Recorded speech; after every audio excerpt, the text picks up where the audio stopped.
So hey everybody, welcome back to my channel.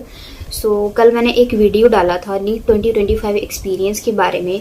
I hope आपको video अच्छा लगा होगा, और अगर आपने नहीं देखा है तो सबसे पहले जाके वो वाला वीडियो देखें। उस वीडियो में बहुत सारे कमेंट्स आए कि दीदी आप अपना पेपर दिखाइए, आपके कितने मार्क्स आए हैं उसके बारे में बताएं। और मैं इस वीडियो में इस पेपर का अच्छे से रिव्यू करने वाली हूँ। इसका डिफ़िकल्टी लेवल बताऊँगी। तीनों पेपर फिज़िक्स, केमिस्ट्री और बायोलॉजी, तीनों का मैं एक साथ दिखाने वाली हूँ इस पेपर में क्या क्या हुआ है। उसके बाद बात करेंगे हम लोग टिप्स फॉर जूनियर। आप 2026 की प्रिपरेशन कर रहे हैं तो क्या होना चाहिए, कट ऑफ की बात करेंगे। और आप लोग पूछ रहे हैं मेरे मार्क्स कितने आए, ये सभी आपको वीडियो के एंड में जानने के लिए मिलेगा। उसके लिए आपको वीडियो को लाइक, शेयर एंड सब्सक्राइब करना पड़ेगा।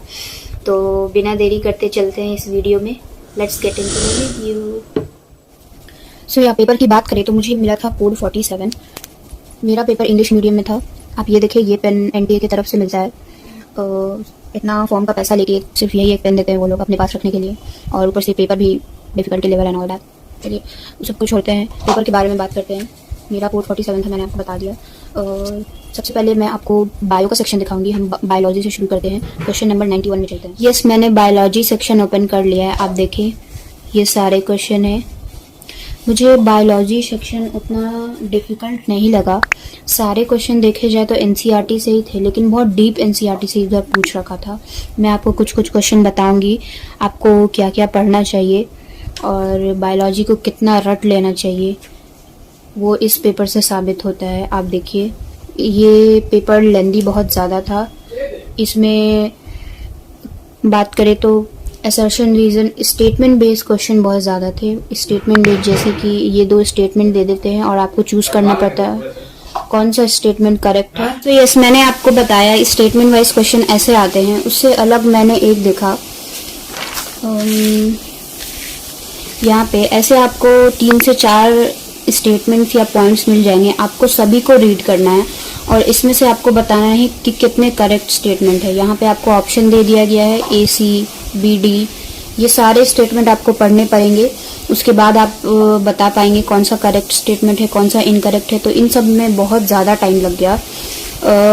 मैंने बायोलॉजी ही लगभग 1 आवर या 2 आवर मुझे लगे बायोलॉजी कंप्लीट करने में। बाकी मेरा पूरा फोकस तो मैंने बताया ही मेरा बायोलॉजी पर था। तो ऐसे क्वेश्चन थे। मुझे ये मैच द फॉलोइंग क्वेश्चन आसान लगे। बाकी स्टेटमेंट वाइज आप देख लें। एक ये पेडिग्री एनालिसिस वाली क्वेश्चन, इसमें आप देखिए एक पेडिग्री एनालिसिस नहीं दिया, इसमें बहुत सारा ऐड करके दिया है जिससे मुझे उतना समझ में नहीं है, तो मैंने ये क्वेश्चन स्किप कर दिया है।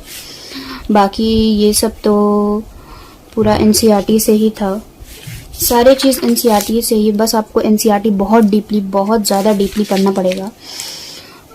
मैं एक और चीज़ बताने वाली थी। एक क्वेश्चन है, आप देखिए ये सब भी लैक्टोबैसिलस, एस्परजिलस नाइजर, ये सब क्वेश्चन एनसीईआरटी से हैं। लास्ट के यूनिट से, 12th की लास्ट की unit microbes in human welfare, इनसे क्वेश्चन आया ये। और सबसे अच्छी बात, मैं ये सुबह ही रिवाइज करके गई थी। मैंने जो सुबह रिवाइज किया उसमें से बहुत सारे क्वेश्चन आए थे। सो सुबह सबको रिवाइज करके जाना चाहिए एग्जाम से पहले। ये क्वेश्चन देखिए, इसमें मुझे बहुत ज़्यादा डिफिकल्टी हुई क्योंकि मुझे पता ही नहीं तो father of ecology in India कौन है। आई वॉज लाइक ये कौन से साइंटिस्ट है यार। फिर मेरे दिमाग में आया, अच्छा मैंने चैप्टर के जो फर्स्ट पेज में दिया होता है वो नहीं पढ़ा है।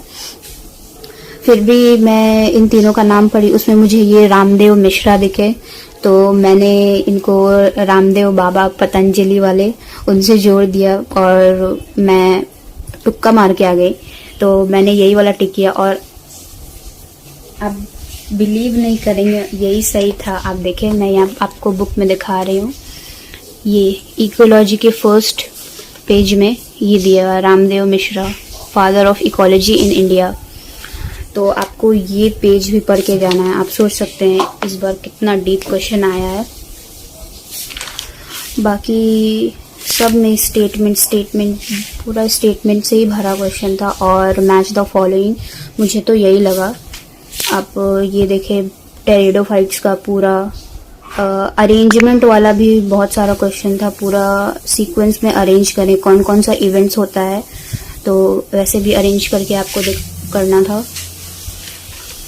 ओवरऑल पेपर लेंदी था, अगर आपने बहुत अच्छे से एनसीईआरटी पढ़े तो आप कर लेंगे, लेकिन आपका टाइम ज़्यादा लगेगा। ये सारा ये मैं फ्रॉक का भी सुबह ही में रिवाइज करके गई थी। सुबह सबको रिवाइज करना चाहिए एग्ज़ाम से पहले, मैं बोलती हूँ, मेरा तो बहुत काम आता है। आप लोग अपना बताया, आप मॉर्निंग में रिवाइज करके जाते हैं या नहीं। तो हम लोग केमिस्ट्री के ऊपर चलते हैं। सो या starting with chemistry, 45 question number पे फिजिक्स ख़त्म होता है और 46 नंबर से केमिस्ट्री शुरू होता है। केमिस्ट्री में लगभग अच्छे क्वेश्चन थे, मॉडरेट लेवल के क्वेश्चन थे, इसमें ज़्यादा हार्ड भी नहीं था, और इनऑर्गेनिक केमिस्ट्री से ज़्यादा हार्ड क्वेश्चन नहीं आए। आप देखिए, ये मैच द फॉलोइंग क्वेश्चंस, ये अमीन से क्वेश्चंस, मैंने ये सब क्वेश्चन अटेम्प्ट किया है। ये crude oil, glycerol, aniline water, ये सब डिस्टिलेशन, फ्रैक्शनल डिस्टिलेशन, ये सारे क्वेश्चन मैच द फॉलोइंग में आए थे। बाकी रिएक्शन ऑर्गेनिक बहुत हार्ड आई थी मेरे हिसाब से। ऑर्गेनिक रिएक्शंस इजी नहीं थे, इसमें एक दो रिएक्शंस को मिला के आपको चूज़ करना था। आप देखें यहाँ पे भी, और इस वाले क्वेश्चन में ये इसमें दो आंसर करेक्ट हो सकते हैं मेरे हिसाब से, एक ये वाला और एक ये वाला। तो एनटीए की आंसर की आएगी तभी पता चलेगा इसमें से कौन सा आंसर करेक्ट है। सो थोड़ा कंफ्यूजिंग आंसर की भी था इसमें। मैंने ये यूरिया वाला भी, बॉइलिंग हाईएस्ट बॉइलिंग पॉइंट कितना होता है, ये वाला भी किया है। आप देखिए केमिस्ट्री का पेपर,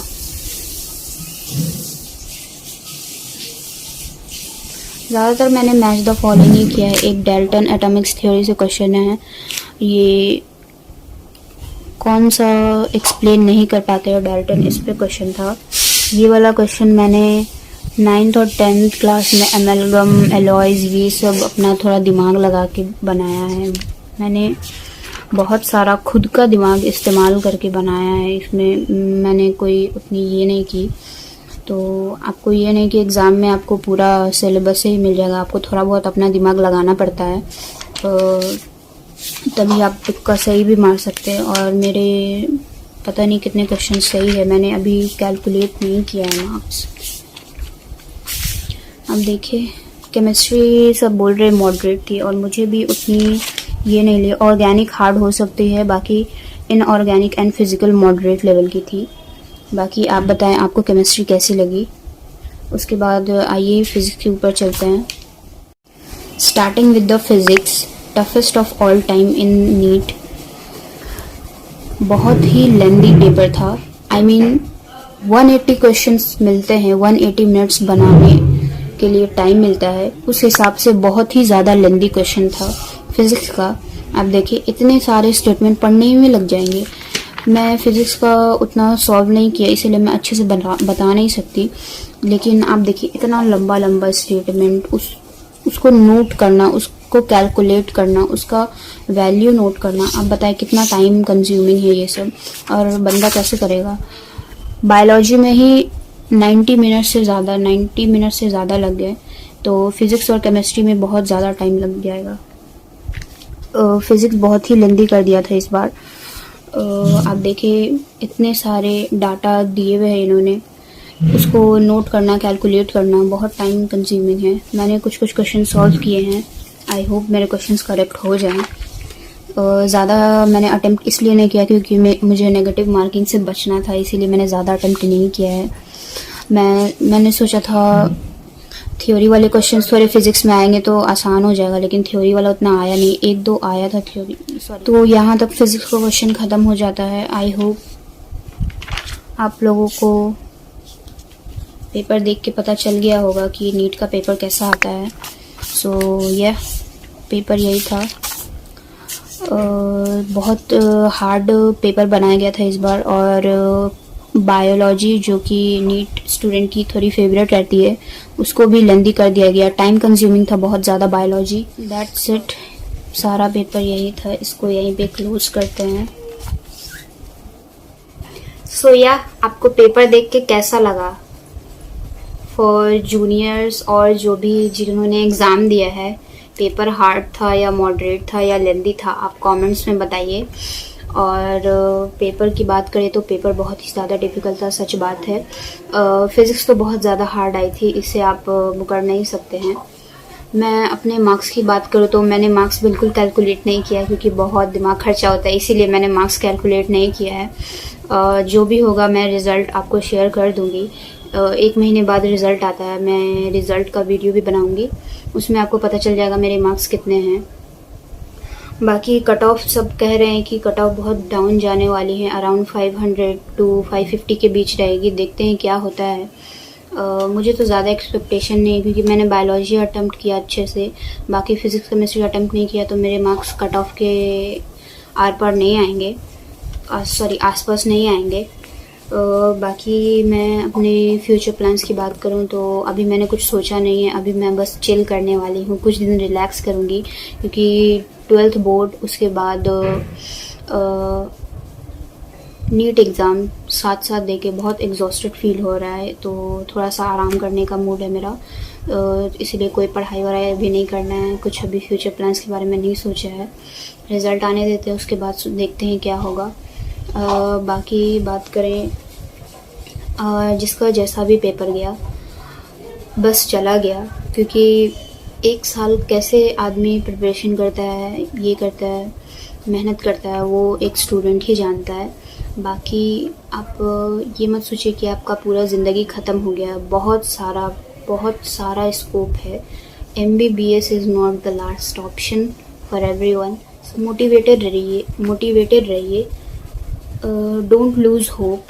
पेपर के बारे में ज़्यादा मत सोचिए, जैसा भी रिज़ल्ट आएगा, जो भी होगा आपका अच्छा ही होगा, कुछ आपके अच्छे के लिए ही रिज़ल्ट आएगा।